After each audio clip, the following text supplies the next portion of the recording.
We have an upcoming family trip. Hindi ako nag-avail ng check-in baggage. Parang 2021, 2022 pa to. Yung Rush? Ayoko kasi yung talagang parang sandal na parang mag-gym ka or what. You know, kilala mo naman yung anak mo. Parang Pasko. Hindi yung issue sa akin. Ganyan siya kakapal kapag na-expand. Hindi ganun ka-perfect yung hair natin. At gusto ko talaga yung damang-dama ko yung ligo ko. Ang compact niya. Nagtatanggal to ng wrinkles sa clothes. Marami na ako na-try na diapers, guys. Siguro mga 8 or 9 brands na yung na-try ko. Hi everyone! Welcome back to my channel. We have an upcoming family trip. And naisip ko na I share my travel vlogs with you, pero hindi ko pa talaga na-share sa inyo about how I pack my things whenever I travel. Lalo na ngayon na family of 3 na kami. So, since I'm a full-time mom, ako na din yung in charge sa packing ng things ng husband ko and of course ng toddler namin. So, when I booked this trip, hindi ako nag-avail ng check-in baggage kasi this is a beach trip, by the way. So, naisip ko kasi na since beach trip siya, most of the time nasa hotel kami on our pajamas o from bahay, and kung lalabas kami is mga light fabric lang naman yung mga damit na dadalhin, or most of the time baka naka-swimwear kami. Kaya I thought na baka kasya naman yung dalawang hand carry luggages namin mag-asawa for this trip. So, samahan nyo ako mag-pack for myself, for my husband, and for our toddler. And let's see if kaya ba yung 4 days and 3 nights beach trip into 2 hand carry luggages with a toddler, ha? So, para mas organized tayo, I categorized my packing into 3. First is, of course, yung mga damit na dadalhin. Second is yung mga toiletries namin. And third is yung mga baby essentials. Since yung toddler namin is below 2 years old, 20 months pa lang siya. So, medyo mangilan-ngilan pa din yung mga stuff na kailangan dalhin when we travel with him. Sa mga damit, unahin ko na yung sa akin. So, I packed only one pantulog. This is from GU. Ganito din siya, guys. Pero, siguro sa mga travel vlogs ko, madalas nakikita nyo na pambahay ko to sa hotels, ganyan. Kasi yung color nito, guys, pwede siya sa loob ng bahay. Pwede din siya panlabas kasi dark colored siya. So, hindi siya halata na loungewear. And, isang pang-uwi na polo na very light lang to, guys. So, kung makikita niyo yung tela, yan. Lang siya. Yung bottoms na gagamitin ko dito and yung innerwear is the same set na gagamitin ko papunta. So, I don't mind reusing outfits, guys, especially if hindi naman siya masyadong madudumihan kasi nasa plane ka naman. It's not like you're gonna run sa maalikabok na mga places. For swimsuits, I only pack 2 swimsuits. This one is from H&M. Guys, ang tagal na nito. Parang 2021, 2022 pa to. Madalas nyo na siguro itong nakikita sa mga vlogs ko sa Boracay and sa mga pictures ko recently kasi hindi ako masyadong nagta-travel because I am growing a human, a toddler. Yan, H&M. And sobrang ROI na to. This is my favorite swimsuit talaga. And I just bought one from Shein. And would you believe, guys, this is less than 500 pesos lang. But nagustuhan ko kasi yung cut niya ito. And yung Rush na part dito kasi it tends to hug your waistline. So natatago yung mampoch natin. For the bottoms naman, sa Shein din to galing. Siguro ililink ko na lang below yung mga items kung gusto niyo, or I'll tag them somewhere here in the screen. Yan, ito. This is, pwede siyang pang casual, pero gagamitin ko siya for beach. Yan, cover up sa baba. And a staple for every beach trip sa akin is yung white beach pants. I love it kasi may slit siya. Yan. So, it added more design. So, yun lang. Of course, yung mga bra and inner garments, hindi ko naman na yun i-share sa inyo, no? So, let's go naman for my husband. Sa husband ko, I just packed yung mga ganitong sando na sleeveless. Ayoko kasi yung talagang parang sando na parang mag-gym ka or what. Gusto ko lang yung mga ganito. I don't know kung anong klaseng tank top yun yung tawag dito. Yan. This is also from Shein, ha. So, ilalagay ko na lang yung mga links sa baba. Pag nakalimutan ko, please do comment down below for the items na gusto niyo ng link. Kasi medyo madami-dami akong items na i-mention dito. So baka malimutan ko lahat. Pangalawa.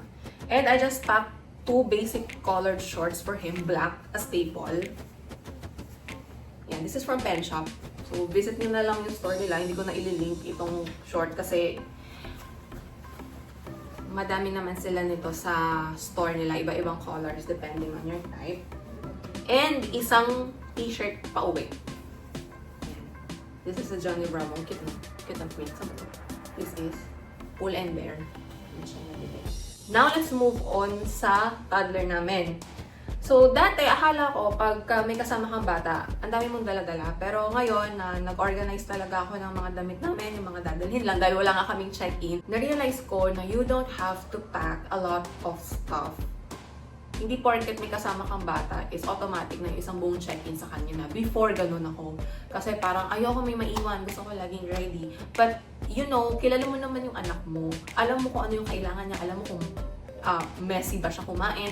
Alam mo kung heavy weather ba siya. So, you have to pack more bottoms, diba, for him. So, sa anak ko, ito lang yung mga damit na pinak ko for this trip. I packed 2 pajamas for him kasi heavy weather siya. Ito yung pantulog niya na t-shirt. Very cotton to, guys. This is from Shein. Ang partner niya talaga is ito. O, diba? Parang Pasko.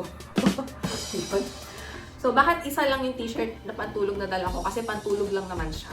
And yung mga susuotin niya na t-shirts kinabukasan, pwede niya nang suotin the night before. Kung talagang kailanganin, I packed 2 shirts sa kanya. Isang pang-uwi. This is from H&M. And this one also is from H&M. So, itong mga to, nasusuotin niya lang kapag magdi-dinner na kami, or magla-lunch kami sa labas, or we just want to go walking sa beach. Susuotin niya to sa mga times lang na yun. So, hindi siya masyadong, parang hindi naman big deal kung sinuot niya to sa gabi na pantulog, tapos susuotin niya ulit kinabukasan. Anyway, it's a one-time wear lang naman, or in that day niya lang naman yung susuotin. Hindi yun issue sa akin. But if you don't like repeating outfits, you really have to go for a check-in baggage allowance. Pero ako, I don't mind repeating. And kung wala kaming check-in baggage allowance, very helpful talaga na basic colors yung dadalhin nyo so that you can mix and match. For his swimwear, sa anak ko, he's a boy, nagdala lang ako ng 2. This is from Shein also. Isang rash guard na zip up, full set to, 1 piece lang, and isang 2-piece na rash guard pair. This is the shorts. Yan. Tapos, I also packed for him 2 basic colored shorts. So, diba, mix and match lang to, guys, dun sa mga t-shirt na dinala ko for him. And isang polo. Kasi, I don't know, I just want him to be cute. So, tapos na tayo sa mga damit. Before I move on to category 2, which is yung mga toiletries namin, dito ko nilalagay yung mga damit. Meron dito sa Shopee, guys. Isang set to. Marami siyang mga sizes. Iba-iba. In one set na mabibili nyo na parang less than 300 pesos siya. Usually, when I travel, I use different packing cubes or travel organizers yung tawag ko. Meron ganito na net siya. Meron din akong ganito. Meron to mga side zipper, guys. Nako-compress siya. If you need more space or if meron kayong bulky na damit na you want it compressed para mas ma-maximize yung space sa luggage, pwede to. And yung third travel organizer ko is yung for the jackets, yung mga puffer jackets. When we went to Korea last winter, yun yung ginamit ko. Kasi yung mga bulky na puffer jackets namin, yung mga coats na heavy, na wool, doon ko lahat nilagay. And you need a air vacuum for that. So, hindi ko na ipapakita. Hindi ko siya nailabas. But anyway, let's see kung magkakasya dito lahat ng damit naming 3, plus yung mga inner garments namin. Okay guys, I'm done packing our clothes for 3 na to. Nagkasya siya dito dun sa travel organizer na pinakita ko sa inyo kanina. Nandito na rin yung short pang hotel ng asawa ko. Nakalimutan kong ipakita sa inyo kanina. Manipis lang yon, pang bahay lang. Ang wala lang dito is yung mga inner garments namin. Hindi ko na ipapakita sa inyo, of course. Now, let's move on sa mga toiletries namin. Sa toiletries, guys, unahin natin yung sa asawa ko kasi konti lang yung kanya. So, this toiletry kit is from GU. Meron din akong ganito na sarili. Ganito, pero iba lang ng color. So, may hook siya, may mga zipper, and ito lang yung gamit mostly ng asawa ko pag magta-travel kami. So, merong toothbrush, and ito, bottle lang niya is Mostela, pero shampoo talaga yung laman nito, yung shampoo niya. Sinalin ko lang. Yung toothpaste, share na kami. So, ang kanyang mga skincare. Ito lang ang nag-iisa niyang skincare packs. Ito din pala, kanyang facial wash. This. Deodorant. Dalawa yung deodorant niya. Bago to. So, ito, i-discard na namin. And, kasi siya ay minsan tinatake ng rhinitis. So, meron siya nito. Meron din kaming nasal spray kasi sipunin siya madalas. And, sunblock. Ang kanyang mga extracurricular stuff. So, cotton buds. Ilabas natin. Cotton buds. Re-refillan ko to. Meron siyang shaver. Ayan. And, meron din siyang nail cutter. At saka, minsan, pag nagmamadali na tayo, hindi natin napapansin sa araw-araw na buhay natin. Mahaba na pala yung buhok natin sa ilong. So, meron siyang dalang pamputol pag nagta-travel kami. So, yun lang guys, yung sa kanya. Yung sa akin, is kasama na nung sa anak ko. Kasi, kasya naman siya. So, ito guys, ito totoong lalagyan. Hindi talaga to travel, or hindi siya toiletry kit. This is a medicine kit. Galing pa sa previous company ko, pero ginamit ko siya as toiletry kit namin magnanay when traveling. So, nandyan yung mga Mostela essentials, such as yung cleansing gel, body lotion, yung kanyang face cream. Guys, mabilis makatanggal ng peklat sa mukha. Yung mga mosquito bites or ant bites sa mukha or anything na may peklat yung anak niya sa mukha, mabilis tong makatanggal ng peklat. Of course, yung kanyang barrier cream, hindi na siya gumagamit talaga nito, but sometimes may mga redness siya sa nappy area. So, better na din na magdala kami nito kasi baka mahirapan kaming hanapan siya ng ganito sa pupuntahan namin. Meron siyang sunblock, although madalas na trip ko doon sa pupuntahan namin, never ako nagsa-sunblock kasi madalas lumalabas kami. Wala nang araw. Toothpaste and toothbrush. Ito yung shampoo niya. This is also Mostela, pero sinalin ko lang sa ganito. Then, ito, this is Joy. Joy Baby. So, syempre, nagmi-milk pa din yung anak ko from time to time, kaya meron akong panlinis ng bote. And, dahil takaw kagat kaming magnanay sa mga lamok at kung anik-anik pa, ito talaga yung effective na insect repellent na na-try ko. Sa akin naman guys, ito lang lahat, makeup and toiletries. So, meron tayong Lactacid, meron tayong, ito lalagyan ko to ng body wash ko. And this is my facial wash. So, mahilig ako mag-recycle ng mga bote-bote, no? Mga lalagyan. This is my conditioner, yung shampoo nandun sa asawa ko.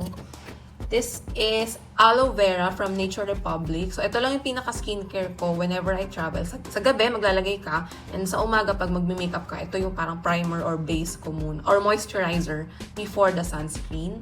Calmoseptine sa mga kagat-kagat ng lamok, if ever. Toothbrush. Meron din akong roller na pabango just in case kailanganin. Isang lipstick lang yung dinadala ko, guys. Very basic. This is from Happy Skin. And my concealer is from Happy Skin din. Lip balm. Tapos hindi ako yung mga pressed powder. Pagkatapos ko mag-sunscreen, ito pa din ako. The Johnson's Baby Powder. BLK, this is my blush on. Yan. Kung mapapansin nyo guys, wala akong brush, no? Kamay-kamay lang lahat yung makeup ko. And from Maybelline naman, yung eyebrow liner. Ito, these are diaper bags. So, kapag nagpupo yung anak namin, syempre, hindi naman pwedeng tatapon namin lang diretso sa basurahan ng hotel. Kailangan, meron pa siyang extra wrapper para hindi siya makamoy. This is from, nakalimutan ko, Moby. Yeah, this is less than 200 pesos, pero konti lang yung laman niya. But guys, nasa pricier side siya, pero mabango talaga to. Kahit na may poops yung diaper, pag nilagay ko dito, pwede ko siya ilagay sa bag ko maghapon at hindi siya aamoy. Sobrang amoy powder talaga nito. Tested na to, kaya ito yung dinadala ko pag nagta-travel. Para hindi naman nakakahiya sa hotel na pagsistayan namin kapag may mga poops yung diaper ng anak ko. So, ayan na siya guys. Na-arrange ko na siya sa loob. Nakalimutan ko i-mention, ito pala yung sunscreen na ginagamit ko. So, hindi na ako nagpa-foundation. Ever since, like college pa ata ako, ito na talaga yung gamit ko. Lagay na natin siya dyan. Tapos, doon sa side, may space pa, di ba? May konti pa. Sa side ng anak ko, may space pa din. So, dyan na natin ilagay yung mga extra wipes namin mag-ina. Just in case kailanganin pa. Pero pwede namang bumili doon. Yeah. So, ayan na. Hindi ako fan, no, nung mga malalaking toiletry kit. Yung parang, para na siyang vanity bag halos. Kasi the more you have space, the more you tend to bring things na akala mo kailangan mo. Pero in reality, it's just extra. Hindi naman talaga siya kailangan. So, tapos na tayo sa clothes, tapos na tayo sa toiletries. Now, let's move on sa other stuffs. Mga miscellaneous na dinadala ko whenever I travel. Lalo na ngayon na may kasama kaming toddler. So, unang-una, ito mga foldable basin. Kasi maghuhugas ako ng bote ng anak ko sa hotel. So, kailangan natin ng foldable basin. This is from Shopee, guys. Naka-fold lang siya ngayon. Ganyan siya pag naka-fold. Pero na-expand yan. Ganyan siya kakapal kapag na-expand. Expand natin ang buo. This is medium. Meron pang mas malaki nito. Pero ito yung size kasi nasakto lang sa dimensions ng hand carry luggages namin. This is small. So, ganyan siya. And next is, of course, ang aking plancha. As you can see, guys, hindi ganun ka-perfect yung hair natin. Kaya kailangan naman natin ng konting ganda. So, I'm bringing my Philips flat iron and charger. Nagdadala din ako ng loofah. Actually, loofah din talaga yung gamit ko dito sa bahay. And pag nagta-travel, gusto ko loofah pa rin yung gamit ko. At doon ako sa full size. Ayoko yung maliliit. Gusto ko talaga yung damang-dama ko yung ligo ko pag nagta-travel ako. Kasi diba, minsan halika mo sa labas, or malagkit ka kasi mainit. And meron din ganyan yung anak ko. This is from Shopee. Na-try ko yung sa Nature to Nurture na sponge na kailangan mong palitan every 4 weeks. And for me, expensive siya. Of course, pag nilinis tayo ng bote, meron tayong bottle brush. This is from Tiny Buds. Matagal ko na itong gamit, guys, kasi ang compact niya. Natatanggal yan. Tapos nandito yung para sa mga chupon. Ayan. So, pwede mo siyang i-keep lang ng ganyan. Diba? Space saver. And, normally, guys, pag magta-travel kami, or ako, nagdadala ako ng steamer para sa mga damit namin. Kahit na meron namang sa hotel nung yung umiinit pa yung ilalim, yung regular na plancha. Pero I prefer kasi yung steamer, mas nadadalian akong gamitin. Pero dahil limited lang yung baggage namin, kung meron pang space, dadalhin ko to. Pero kung wala na, kung excess na kami sa 7 kilos, magta-transfer lang ako sa maliit na bottle nitong Flare. This is Japan item. Nagtatanggal to ng wrinkles sa clothes. Pero hindi lahat ng fabric, ha. Since light fabric lang yung mga dala ko for our trip, I think okay na to. Mag-work na to ng spray, tapos ipapagpag mo lang siya, mababawasan na yung lukot ng damit. So, ito lang yung dadalhin ko. Sasalin ko lang siya sa maliit na sprayer kasi this is more than 100 ml. Hindi siya allowed sa hand carry. Pero, again, backup lang to. Kung okay pa yung 7 kilos namin, I'll bring ito. This is 500 grams, 500 something. Basta less than 600 grams lang to. And of course, meron kaming kasamang toddler, meron kaming diaper. So, ito yung isa sa mga compression bags na pinakita ko kanina. Ang laman nito is 20 pieces na diapers na pang umaga and meron din pang gabi. Kung kulangin, pwede kaming maghanap na lang doon sa pupuntahan namin ng extra. Pero I think enough na to kasi heavy duty yung diapers na nandito, Rascals, yung gamit namin. Marami na ako na-try na diapers, guys. Siguro mga 8 or 9 brands na yung na-try ko. Pero I think mag-stick na ako sa Rascals. Kasi si Rascals, yung liquid, napupunta siya sa likod. Alam niyo, sa mga mommies, diba, may mga diapers na yung front lang yung napupuno ng wiwi. Pero si Rascals, napupuno niya hanggang likod.